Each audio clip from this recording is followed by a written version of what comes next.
Besok coba kau izin pulang cepat.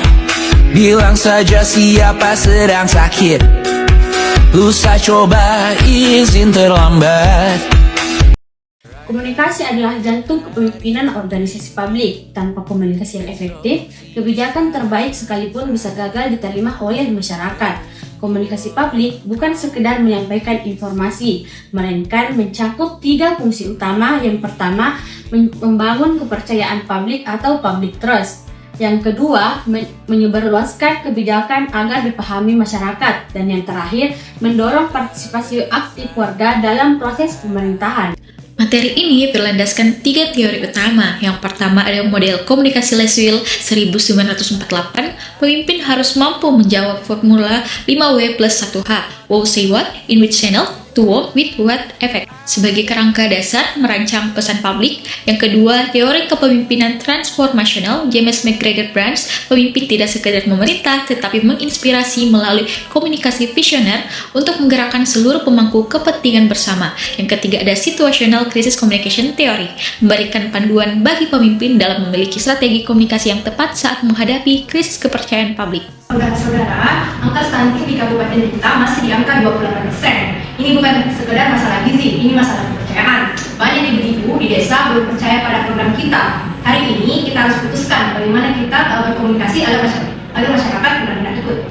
Baik Ibu Tabe, Ibu Bupati, dari survei yang dilakukan di lapangan bahwa terdapat kendala yang dihadapi itu seperti kata-kata kita yang terlalu teknis, kata-kata seperti stunting, intervensi gizi maupun antropometri itu tidak dipahami oleh ibu-ibu yang ada di posyandu. Mereka itu membutuhkan bahasa yang lebih sederhana serta wajah-wajah yang mereka kenal. Betul Ibu, kami juga sudah selesai menganalisis pemetaan pemangku kepentingannya. Jadi di sini itu ada 3 segmen utama. Yang pertama ibu hamil dan ibu balita, terus tokoh agama yang disegani masyarakat, serta kader posyandu. Kita perlu menyiapkan 3 pesan yang berbeda untuk tiap segmen ini supaya pensiunnya lebih terarah dan tepat sasaran. Saya usulkan kita gunakan pendekatan omnichannel saja Bu, di media sosial untuk menyampaikan benda, radio lokal untuk ibu-ibu pedesaan. Yang paling penting adalah ibu harus turun langsung ke pasar dan ke posyandu karena kehadiran seorang pemimpin adalah pesan yang kuat untuk mereka. Saya setuju. Saya tidak mau hanya berpidato di podium. Jadwalkan ke 3 desa dengan angka stunting tertinggi minggu depan dan libatkan tokoh agama, minta Pak Kiai Pak. Assalamualaikum. Waalaikumsalam. Assalamualaikum warahmatullahi wabarakatuh. Waalaikumsalam warahmatullahi wabarakatuh. Ibu, di sini saya datang bukan untuk hanya ceramah, namun saya datang untuk mendengarkan keluhan dari ibu posyandu.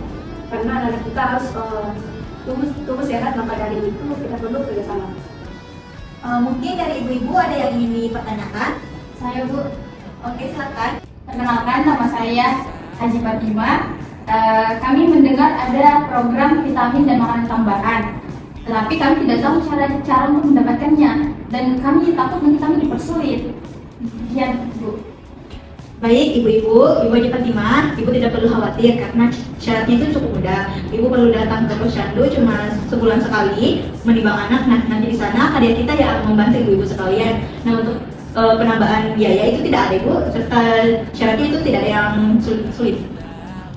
Dan ingat ibu-ibu sekalian, menjaga kesehatan anak adalah ibadah sesuai yang diajarkan Nabi kita Muhammad SAW untuk memperhatikan gizi. Dengan demikian, marilah kita membersamai program ini. Tidak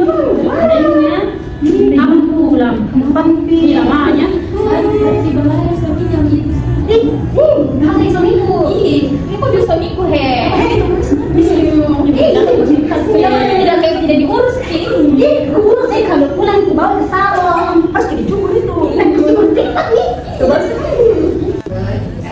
Ada ya Bu? Ada Bu? Iya, kenapa? Oh gitu, ya. Nanti saya sampaikan ya. Permisi Bu, saya catat ada beberapa pertanyaan warga yang berulang kali soal distribusi dan jadwal. Ini akan saya jadikan bahan untuk narasi di media sosial agar pertanyaan yang sama akan dijawab secara luas. Oke, baik. Ibu Bupati, izin melaporkan hasil kegiatan lapangan kemarin, di mana ternyata itu dampaknya itu luar biasa Ibu.